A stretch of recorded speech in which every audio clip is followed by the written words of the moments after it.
Welcome back, ladies and gentlemen. Show number 2, business expert Chris Orff. Thank you for sticking around for another half hour with us. That whole expert thing, that's like no pressure. Thanks. When I figured out what we were doing here and how much you were, I knew a fair amount about you to begin with. I mean, with regard to home inspections, I think you're like, everybody knows. You said 3,000? We've done upwards of, and this year we'll probably close out at 1,700, but the economy's a little down. That's a lot of appraisals and inspections to do, because how many houses are sold. I mean, if a mortgage guy does 20 a year, he's happy. Right. If you're doing that many, oh my gosh, how many inspections? We got good people. We have great people. Yeah. Well, and it's back to you've developed a system, obviously. Yeah. So we talked about. If you missed that first show, everybody, go watch. It's on our YouTube, Facebook, other places we store these things. But go out and look for these. Your Little Castle on Facebook, Instagram. YouTube will be where the whole full version of these are at. Watch them, because this is just a ton of great tips, and Chris is going to help us discuss a little bit more here. Part of what we talked about, and tell me, I was discussing with you what we're doing here and what we're trying to do to help business owners. How valuable is it to get some kind of exposure, like being on a national network and being on TV, to get your name and brand out there a little bit? I actually think it's not just about being on TV. I think if you can show up on TV with somebody that people know and respect, that's a big deal. Okay. So I've seen stuff before to where we could pay to have 15 minutes and sit on a stool on stage and stuff like that. That's different, and I've done some stuff like that. This is awesome though, because it's like I was telling Carter, I'll be at a restaurant or I'll be someplace or even at the mall. I was at the mall one time and all of a sudden I hear, "Hey, Cardinal Cowboy's here," and I'm looking around. I'm like, "What? Is he? Oh, there he is." And so it's like when somebody knows, everybody knows who you are. So when you can, that's why I told Dawn, I don't care what the price is. I don't care what the whatever. And she's like, "Well, we'll take a deposit." And I'm like, "Just put the whole thing on my card." It's like I get to sit with Carter. It's like I get to go to the studio with Carter. And that's what we've learned. And so we just asked, we're going to produce a whole show, help us cover a little bit of the costs here, and more than worth it. More than worth it. Especially when we're able to. I think when I realized what I could do to bring access to a national network, ABC, to small businesses, I was like, man, if we can cut the cost of this and make it affordable for everybody to get that kind of exposure, and what you can do with it afterwards, because it'll air at various times during the week, during the night, but it's when you take that video, put it on your social media, put it on your website, that's where people get to say, holy cow. Exactly, and that's what you have to do to really make some, that's the thing that we get to do now that you couldn't do in days past. I mean, even 15 years ago, you couldn't really take something that you did and continue to run with it. And now it's like you can make so much noise with one event over and over and over. I helped a friend of mine that's an author, and we wrote out 365 emails 5 years ago. And every day, all of his clients get a new email. They don't even realize it's the same emails from last year. He just keeps repeating it. We did the work one time. We did all of that in 5 hours. Wow. 5 hours. And now he's got over 30,000 clients that get those emails every day. Yeah, and that's the truth, because most people, I mean, if with regard to what's your open rate, what's your delivery rate, all those are factors with email marketing. Social media, same kind of thing. Facebook doesn't. You've got 7,000 followers. That's great. They're only going to show it to 22% of them. You need to build a library is what you got to do, and this is a major novel in your library. So it's something that you do it once and do it right, and we'll continue to use this. We're going to probably air this 10 times a day. I don't know. That's the truth. You want to put it out there. Yeah. And what's also the benefit for what we do here is a little bit different than some of the other options that are out there, is that this is a full hour of content. When we're doing this now, you don't just get a 4-minute clip. So many people are going to see that clip and they'll be like, okay, I saw that clip already. But when you can cut out 56 minutes is what we end up having here. Right. Total of 57, intro and close. Take out of that, I'm down to the second. But now you've got so much more content. If they miss this initial cut from your interview, there's another tidbit that you get back here, and these will all cycle through, and eventually people are going to see it. Well, I didn't know he talked about that, and over here they're having something to do here, and here's where they do things in the community, and here's a charity they work with, and by the time you add that all together, now you're going, okay, now the exposure is so valuable to give somebody something, and it gives them a leg up. Because videos are great, but if you can be on TV, and I appreciate you saying absolutely that when the Cardinal Cowboy shows up, I've worked hard to do this, and a lot of people thought I was crazy when I got started, but I had to always be doing something good, or else it doesn't work. Right. And so we've been fortunate to work with associates. Well, I've never heard anybody say anything negative about you. So Well, that's and good. that's all honesty. That's not just because we're on TV. Really? That's a true Well, I story. appreciate that. That is a true Well, like story. anybody, I've had a few people that were essentially that were just jealous, and I've had a couple times. It's like one every 6 years, I get some crazy person that'll just say something weird. I'll be Well, like, you're lucky because I get more than that. okay. Yeah. And it's just kind of like, and I think that the part that might keep them away from that a little bit is that they know that whatever they may come at me with might get put out there because I put so much out there. They're just Bears fans. Yeah, it might be Bears. They're just Bears yeah, fans. Cubs, the Bears, Or all of Cubs, them. whatever they Yeah. are. And I so- just watched Fred Bird throw that stuffed bear or cub or whatever off the top floor that day. I laughed for 4 days.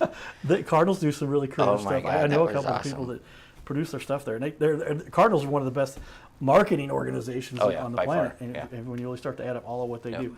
So we went in there. I'm going to put up on the wall because I told Chris I would. He has already gained a number of great reviews. Here's just a couple, and you can see here from Chris, and this is for his company, Orf Exteriors. So, oops, did I? No, something popped behind us back there, but I'm going to put this up there. There it is. A couple great reviews here already that you can see. Carla, we had excellent experience, and Tessa, in a bit of an emergency, having to have my roof replaced. Chris Orf came out and looked at it, evaluated, and gave me an estimate right there on the spot. But these are the kinds of things that the experts are doing that will make sure you get the problem taken care of. You know what's interesting is we don't really get a lot of business for the exteriors from the reviews.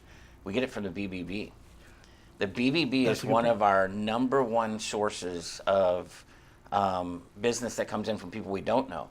All of our other referrals are friends, family, prior clients, or from our home inspection business. And a lot of times we'll say, hey, could you write a review? And I think we're like number 2 in the entire industry with Google reviews in the home inspection business. And they're like, we already gave you one when you did our home inspection. We don't want to give another one. We already gave you one. So it's like, oh my God, if we had 1,000 of those over here, but we stay busy. We stay busy just helping people. Well, there it is. There's the BBB you're talking about. And so for this business, also an A+ with the BBB, and just all across the board, pay close attention to what's going on with your customers, and you'll get good response, and that will turn into good reviews and good word of mouth. The word of mouth spreads faster than anything these days. Oh my gosh, But you yes. got to put something out there. You got to get people's attention. Yeah. You talk about. You have to be intentional.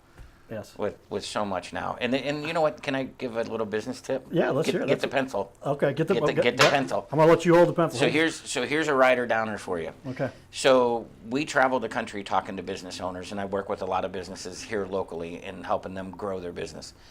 And one of the things that you have to understand in business today, there was a time that we were talking to a generation, which is the baby boomers, that you feature benefited the sale. You could spend 2 hours at the kitchen table and go through a pitch book and all of this stuff and go through everything in detail. And I run into people all the time, they own business, and they're like, that's what I do. And I love to educate people, and if I don't spend 3 hours with them, whatever. Bad idea. You've got to understand the market now. The market is about 4 different generations that speak 4 different languages, actually probably about 40 different languages. But here's the thing. If you're talking to my mom and dad, they want you to sit down. They want you to show them why they should do business with you. They want you to earn their business. They want to know that you're polite. They want first impressions are everything. Don't pressure sell them, but make sure that if they make a decision, they're making it for the right reasons. And then if you talk to, say, I don't want to pick a family member, but a younger generation, they're literally, do you understand I have a problem? Do you have a solution? Give me a buy now button. Please don't make eye contact. It literally is that way. Do not make eye contact. Don't make eye contact. The stress levels with the younger generations, and no disrespect to them, we're just identifying things. It's like, who in the heck would want to sit at a kitchen table for 3 hours and talk about windows? Right. Well, our grandparents did. Yeah. Okay? But nowadays, it's like the kids are under so much anxiety, and they've got money to spend, and they need help with things. But it really is, do you understand their problem? You got to let them know that. And then do you have a solution? Quickly explain you have the solution and that they trust you, and then give them a buy now button.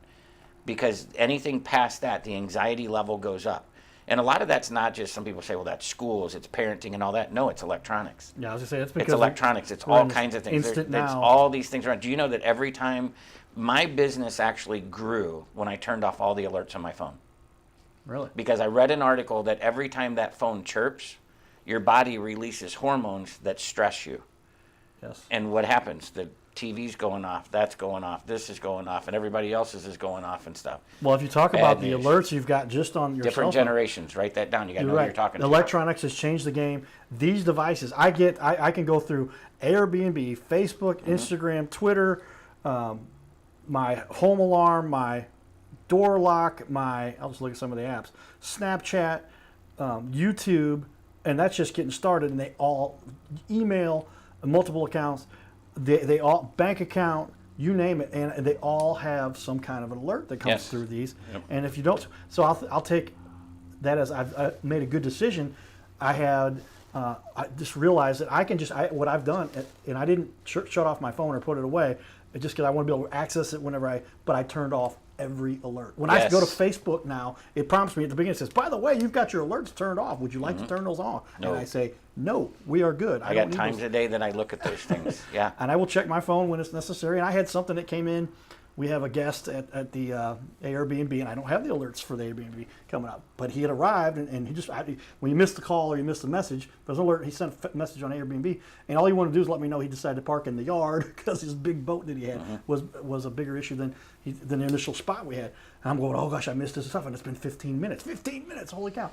But with that, we still got to him within time, and he was happy. And I just checked on it. Because I by chance looked at my phone. Yeah, technology is cool. I don't have my alerts turned on and stuff, my alarms, but every once in a while I look at it and stuff, and I do have one that I leave on, and that's my Ring doorbell. I leave that on because we do a lot of Amazon stuff. You never know who's going to grab it. I send my daughter by to put it inside, and this is awful. This is just awful, but we're going to put it out there. All right? This is technology. I really enjoyed it last week. So Ring camera goes off. There's somebody in our neighborhood that likes to walk their dogs into everyone else's yards, all the way, in fact, we live in a nice neighborhood too, into your backyard. What? Do its duty, not pick it up, and walk off. So anyway, everybody's been complaining about it. Ring camera goes off. I see who it is, sitting in my landscaping by my front porch. Dog does its duty, doesn't pick up. Guess what else is on my phone? My sprinkler system. Yes. So somebody got a shower, and they've been going to the neighbors now. So there's some advantages to technology. But my neighbors called up, and they're like, "That was awful." Hey, just a little wet. They probably needed a little It's water. better than causing a legal problem with them. Well, tell me then, along those lines, what is a mistake that an average consumer makes when they're deciding to get? A number of ways we could tackle this question, but when they're starting a business or when they're making a decision for exteriors as one of your businesses, what are some of the mistakes you just see in common in general that are made? Yeah. And does that have to do with the fact that everything is so fast? What are the mistakes people make now? I think if we want to talk about going into business, I think it's not doing due diligence of understanding who your market's going to be. That's one of the biggest things. People see something and like, oh, I could do that and all that, and they don't understand a lot of different pieces. There's some really good literature out now that you can get. Research a little bit about business. One of the best things I found out is, and I remember when I started different businesses and we'd be small, and I'm like, I'm not telling that person anything I'm doing. I don't want that competitor to know what I'm doing. In fact, I'll give them false information maybe or something like that. You know, and it's like, because you're protecting mama. You got to protect every customer that comes in. Then all of a sudden you get to a point to where you're like, you know what, if you want to start a home inspection business, I'll sit down with you and tell you. I had a guy come up to me at a charity event the other day, and he says, I really like the model that you've built. I've been a one-man show my entire life, and I really need to leverage myself. Could I come sit down with you at coffee? I said, you can come to my office. I'll show you my operation. You know, so you can literally, if you're wanting to go into a certain trade, find the biggest, baddest, most successful person that's out there. Don't go to who's going to be your competitor. He's not going to tell you anything. She's not going to give you any information. Yeah. Go to the one that is not worried about you because you're this and they're this. Right. And it's amazing what the information is that you'll get. There's coaching groups that are industry specific. When it comes to the customers, in this last year, what I've seen go wrong, storm chasers. Right. You know, and they come into town when there's a storm. And then there's also, and I know a lot of you out there that are, you know, doing the same thing that we're doing won't like this. We lose business because of this, and I'm sure we do, because there's other people that come in, they might beat our price, whatever. We don't try to close the deal. because we want people to feel comfortable with what's going on. And 9 times out of 10, we get a contract before we ever leave the house. But we're not trying to close the deal. And I walk into houses, or we get and hear these stories, or because we get called up to come out and look, or we'll get phone calls asking questions. How do I get out of this contract? How do I get out of this? And I'm like, who's the company? That's a local company. They're a credible company. I actually know a couple of their guys. Why are you wanting out of it? And then a lot of times we'll literally save the deal for a friend of mine. I got a buddy of mine. I mean, here we're talking about Orff Exteriors. You know, I'm not going to mention their company. I'm not going to do that. I'm paying for this. And but anyway, there's times, Jake, you know who you are. There's times that I send people over to Jake, or I've had people call up and go, hey, I don't want to use this company. I got a contract and whatever happened. And I'm like, well, hang on. First off, call them and find the solution. Or tell them what's going on. Don't just get mad, try to get out of it. 9 times out of 10, it gets fixed. But then I go into houses, or I get phone calls, or I meet people, and they signed contracts with companies we've never heard of before. And you've got to be very careful, because you need to make sure you're doing business. And I'm not talking about a company that comes up from Pacific. That's not a storm chaser. Right. That's still within the area. There's several guys up here that do great work. They're from Eureka, Pacific. When a storm hits there, we go there too. Right. So, you know, we're all within our own backyards. But when they're coming in from out of state, or a lot of the workers are from out of state, when those workers leave, literally the warranty is pretty much so leaving. Yes. So you really need to, you know, look at what's going on. And then another thing that I think people don't understand when it's storm-related work is it's not a process like a normal job. You don't get bids. So the insurance company holds money back, and they want to make sure you get the job done before they release the rest of that money. And a lot of people don't know that they're not going to get that if they don't spend that. That's the contractor's money, and it's for them. The contractor can also say, hey, we need more money for certain things, and most of the time, the insurance company is going to go, okay, send me a picture, and we'll take care of it. If you get bids, and you're going with the lowest bid on restoration work, everyone is getting shafted.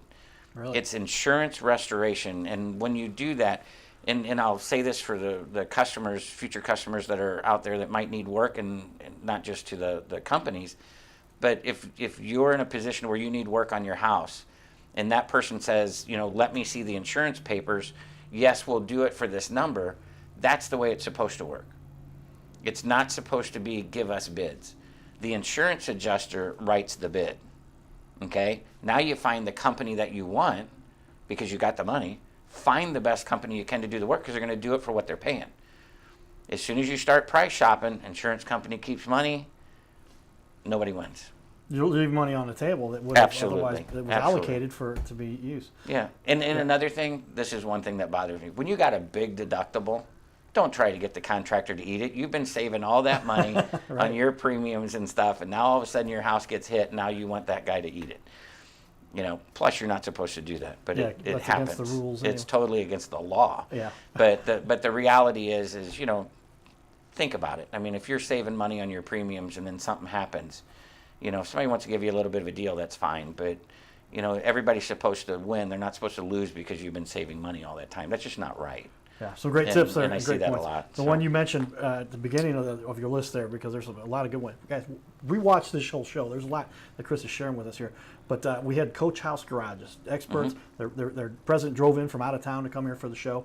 And when we had a little discussion, he talked about that. Tail light warranty. Yeah. The warranty is as good as long as you can still see their tail lights. But after that, and then you're really in a hard place. Why Right. is it so difficult once they've left town? Why is the warranty going to be a subject of issue? Part of it is when you're doing mass amounts like what is going on right now with a lot of companies, some of them are banking back. You know, you have what's called an oops fund. That's what I've always taught people to have, an oops fund. And it's a percentage of things that could go wrong that you're going to need to rely on that bank account. But typically the workers that do the work for all these companies, they want to continue to work for them. So if they did something that they need to correct, they're going to go correct it, or they're going to be out of a job. Once they leave, now the contractor is looking at a subcontractor going, hey, can you come fix this? Well, they're not going to fix it for free. Now they got to get paid again, and it comes out of the contractor's pocket.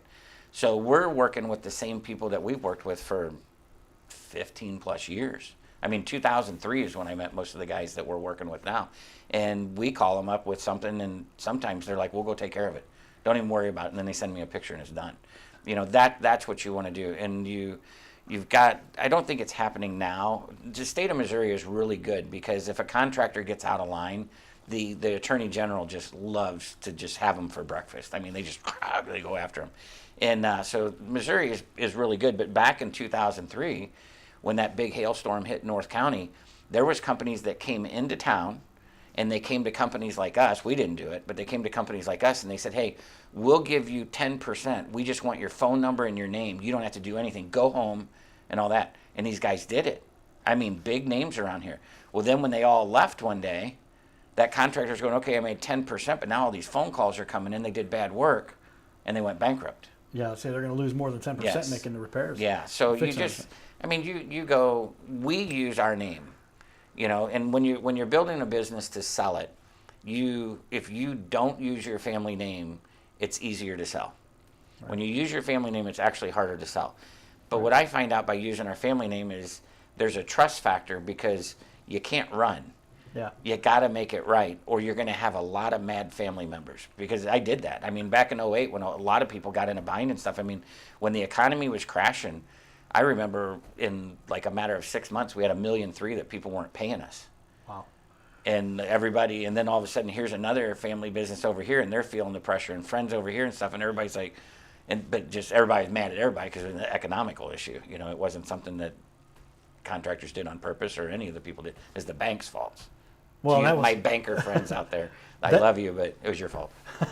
There was a whole lot. If you study that Yeah. whole instance, it was a lot that big government decisions were Yes. made that it really put things in an awkward situation, put a lot of pressure on a lot of people. Hopefully, there's some talk about what they're going to do next year with what's looming. I heard Grant Cardone, if you know Grant a little Absolutely. bit. If you're in that space, obviously you don't know Grant. But he talked about if you're going to sell a house, now's the time to sell because the baby boomers are all moving to going to heaven, and the younger generation doesn't want to own houses. So there's going to be a lot of empty houses out there. If you're going to get the best value, you're going to get that now. Right. Study that a little bit, but those are the things you have to calculate, especially when that big hit came in 2008. Oh. Wow, it just flipped everything upside down. How many businesses do you We- know of that went out of business at that point? You know, it's really sad, and for some of my friends that'll be watching this, I don't mean to bring up bad times, but I think we were talking about it. It not just was bad in how many companies went out of business. There was people that ended their lives Yeah. over that. I mean, it was devastating. People that, they're in 2006. I mean, every contractor I knew in this area practically was walking around $10,000 cash in his pocket. Wow. I mean, you go into a restaurant, you tipped 100%.